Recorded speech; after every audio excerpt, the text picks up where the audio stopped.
Hi folks, so this is the next plate boundary. So for a lot of you this is the first new bit of work.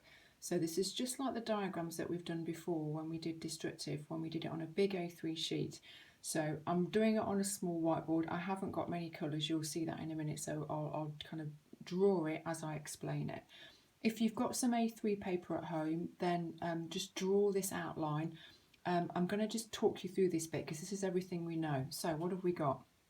We've got radioactive decay down here in the core, and that obviously gives off heat, and that heat creates a heat current, which is the convection current. So this is obviously rising, as we know, and melting the outer core and the mantle. So it gets to the oceanic crust. When it gets to the oceanic crust, as you know, it heats up this bit here and the oceanic crust rises, it pushes upwards. So that's our ridge push. So this is again the stuff that you know. We're underneath the ocean, so my purple line is meant to be the Atlantic Ocean. So what then happens is that heated piece of the oceanic crust is next to the cold ocean and it cools quite quickly. Now as it cools, as you know, it becomes heavier and starts to move. So this way and also this way. So that's your gravitational sliding. So again, this is all your known stuff so far. Let's just locate it.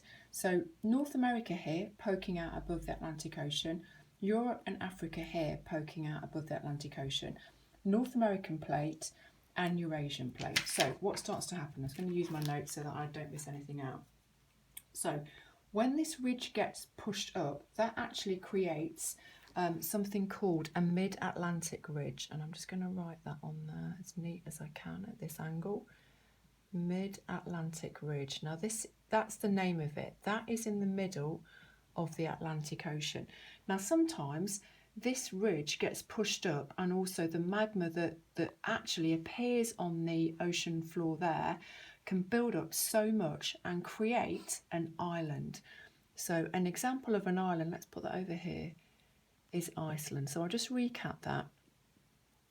The ridge push happens at this point here, but what actually can happen is there can be a gap created and magma actually comes out and goes onto the ocean floor. So I suppose before you get an island happening and this magma building up, you actually get a mini volcano, which is called a fissure volcano. More about that in a minute. So on the ocean floor, it's not a big volcano, it's really a line of volcanic activity. Because if you think about this, we've just drawn it in 2D here, but if this is in cross section, this ridge would be coming all the way out of the whiteboard and going into my dining room table as well. So this magma that's appearing is in a really long line, and that's what fissure means. It means a kind of a linear line of volcanic material coming out. So the magma, the lava, but we're underneath the ocean. So this will build up and build up, and finally it may create an island such as Iceland. What else have we got? Oh, just to go back to this ridge. So this ridge kind of looks like a big mountain, and you'll notice that it dips down. So as it cools and becomes heavier, that's what happens, is the crust just pulls down a bit. So I suppose it's slab pull, isn't it, that we did when we did this process starting to happen. But you'll notice there's no slab pull happening here. Don't worry too much about why that is. You don't need to know that. Just accept that this is the oceanic crust, each side gravitational sliding. What else have we got? So let's look at this crust. So we've got really new crust here. Let's just put a little arrow in there. So new crust. And the crust down here is a lot older.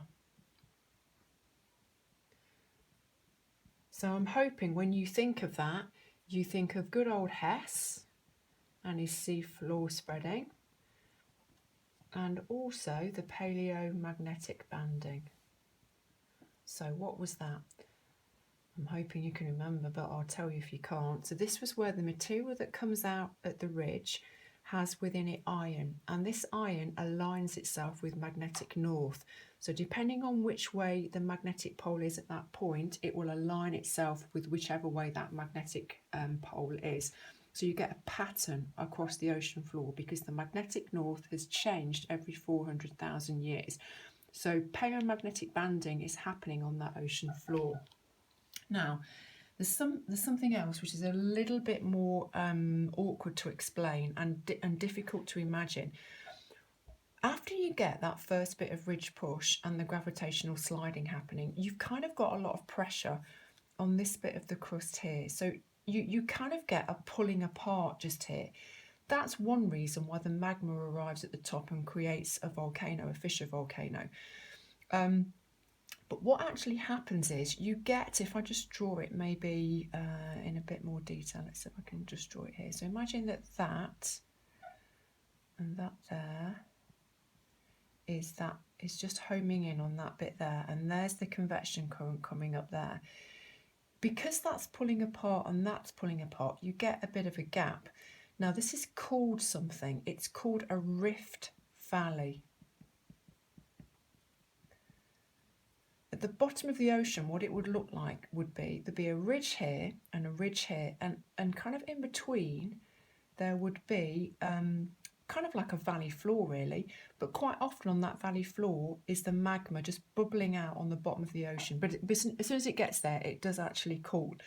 This bit here where it goes down is the Rift Valley. So at the bottom of the Atlantic Ocean, you've got this Rift Valley. Anything else I need to tell you? Yes.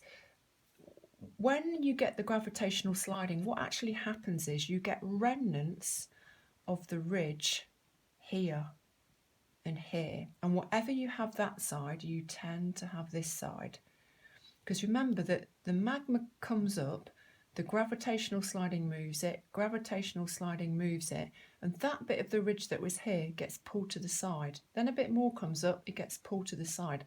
So bits of the ridge here that were quite high, you actually get to the right going towards Europe and Africa, and to the left going towards North America. More about that when you have a little look at the PowerPoint slides on this.